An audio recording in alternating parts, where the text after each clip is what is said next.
নমস্কার, আপনারা দেখছেন কলকাতা টিভি ডিজিটাল, আর আমি আপনাদের সঙ্গে নিমাই পান্ডা। দুধ দিয়ে কাল সাপ পুষেছিলাম। মুখ্যমন্ত্রী মমতা বন্দ্যোপাধ্যায় জগদ্দলে একটি নির্বাচনী প্রচার সভায় গিয়ে এমনই কথা বললেন এবং নাম না করে কার উদ্দেশ্যে বললেন, কে সেই কাল সাপ যাকে মুখ্যমন্ত্রী তথা তৃণমূল সুপ্রিমো মমতা বন্দ্যোপাধ্যায় দুধ দিয়ে পুষেছিলেন। এই প্রশ্নটা ঘুরপাক খেতে শুরু করে এবং কিছুক্ষণ পরেই বোঝা যায় আসলে মমতা বন্দ্যোপাধ্যায় ইঙ্গিত করতে চেয়েছেন জগদ্দলের বিজেপি প্রার্থী রাজেশ কুমারের দিকে। কে রাজেশ কুমার? এই রাজেশ কুমার হয়তো বিজেপি প্রার্থী হতে পারে জগদ্দলের, কিন্তু তার ইতিহাস হচ্ছে তিনি প্রাক্তন আইপিএস অফিসার, তিনি কলকাতা পুলিশের প্রাক্তন কমিশনার এবং তারপর তিনি যে দূষণ রাজ্য দূষণ বোর্ড বা পলিউশন কন্ট্রোল বোর্ড রয়েছে তাতে তিনি যুক্ত ছিলেন। মুখ্যমন্ত্রী মমতা বন্দ্যোপাধ্যায় এই সভাতেই বলেন যে যখন নন্দীগ্রামে এই এই আইপিএস অফিসার যিনি বিজেপি প্রার্থী তিনি গদ্দারের হয়ে ভোট করাচ্ছিলেন, যদিও মুখ্যমন্ত্রী তাতে হারেননি। শুধু তাই নয়, তিনি এটাও বলেন যে স্বগতোক্তির ভাষায় বলেন যে তিনি অনেক ভুল করেন।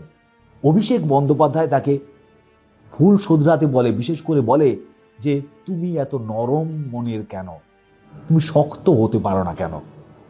মমতা বন্দ্যোপাধ্যায় সবাই বলেন আসলে তিনি চান মানুষকে সুযোগ দিতে, ক্ষমা করতে, কিন্তু সুযোগের কেউ যদি দুর্ব্যবহার করে তাহলে ইটের বদলে কীভাবে পাটকেল দিতে হয় সেটাও তিনি জানেন।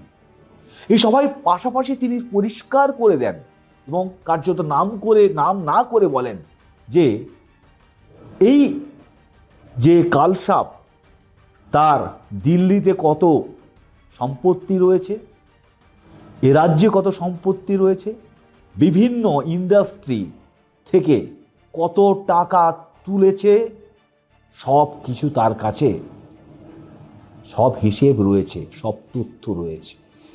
প্রয়োজন হলে তা সামনে প্রকাশ করবেন। আসলে মমতা বন্দ্যোপাধ্যায় যে কথা বলতে চাইলেন নাম না করে এই বিজেপি প্রার্থীর প্রায় বিরুদ্ধে বলা যেতে পারে, কারণ সেই দিকে ইঙ্গিত যে যারা কাল সাপ হয় তাদেরকে দুধ দিয়ে পুষলেও তারা ছোবল মারার চেষ্টা করে।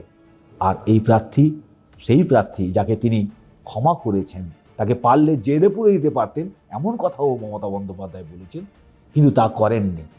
তিনি সুযোগ দিয়েছিলেন আর সেই সুযোগে দুর্ব্যবহার, অসৎ ব্যবহার করেছেন এই লোক যাকে তিনি কালসাপ বলে মনে করছেন। আরও খবর জানতে চোখ রাখুন কলকাতা টিভি ডিজিটালে, রাত দিন 7 দিন।